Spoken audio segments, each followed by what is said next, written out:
झाबुआ के polytechnic college में पंच सरपंच और जनपद का सारणीकरण का काम चल रहा है।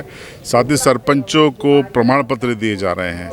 यहाँ पर एक अनोखा मामला सामने आया है। बरखेड़ा पंचायत है झाबुआ जनपद की, उसके कमलेश बामनिया मेरे साथ में है और इनका आरोप है कि जब कमलेश बामनिया नाम है आपका? जी, कमलेश बामनिया। इनका आरोप ये है कि जब मतगणना संपन्न हुई थी और जो इनको दस्तावेज दिए गए थे उसमें ये विजय घोषित थे, पीठासीन अधिकारी के सिग्नेचर भी है, और अभी जब ये प्रमाण पत्र लेने यहाँ पहुँचे हैं तो किसी और को यहाँ पर विजय घोषित किया गया है।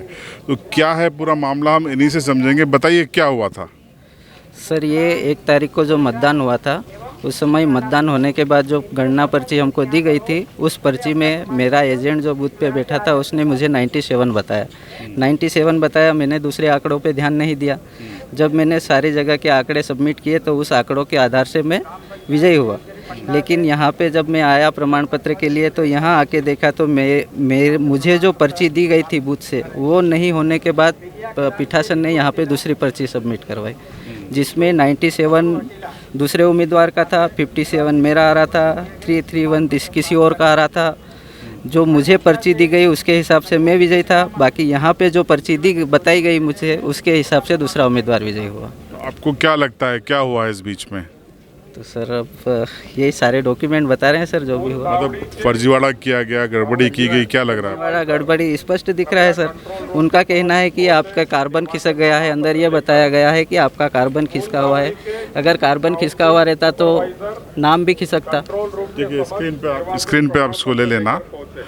इनका ये कहना है कि अगर कार्बन जो मत हैं उसमें अगर स्लिप हो गया था तो नाम में भी ये अंतर आना चाहिए था। नाम में कोई अंतर नहीं है, मतों में अंतर कैसे है, आप यही कह रहे हैं ना? तो आपने कहीं पे शिकायत की इसकी? की थी सर। कहाँ पे की थी? मैंने सर 2 तारीख को अवकाश, 2 और 3 का अवकाश होने के कारण 4 तारीख को एसडीएम कार्यालय में आवेदन प्रस्तुत किया था। उसकी ओसी भी मेरे पास है। तो इसमें इसका निराकरण हुआ था? नहीं, अभी कुछ निराकरण नहीं हुआ सर। और सीधे आज किसी और को घोषित हाँ, आज घोषणा हो गई सर। अब आपके सामने क्या विकल्प है? मेरे पास तो सर कोर्ट है। कोर्ट जाएंगे? कोर्ट से न्याय की उम्मीद है आपको? मिलेगी सर। जो गलत है वो गलत है, जो सच है सो सच है। देखिए, ये लापरवाही साफ तौर पर दिख रही है प्रशासनिक अमले की, कि जिस तरीके से कार्बन कॉपी का बहाना बना के किया जा रहा है, ये हजम करने वाली बात नहीं है कि नाम बना रहे और सिर्फ जो मत हैं वो कार्बन के कारण चेंज हो जाए। ये हजम होने वाली बात नहीं है। फिलहाल चूंकि अब प्रमाण पत्र दूसरे वालों को दिया जा चुका है, इसलिए अब इनके पास अंतिम विकल्प कोर्ट का बचता है। अब कोर्ट से ही न्याय की उम्मीद है। देखते रहिए झाबुआ लाइव।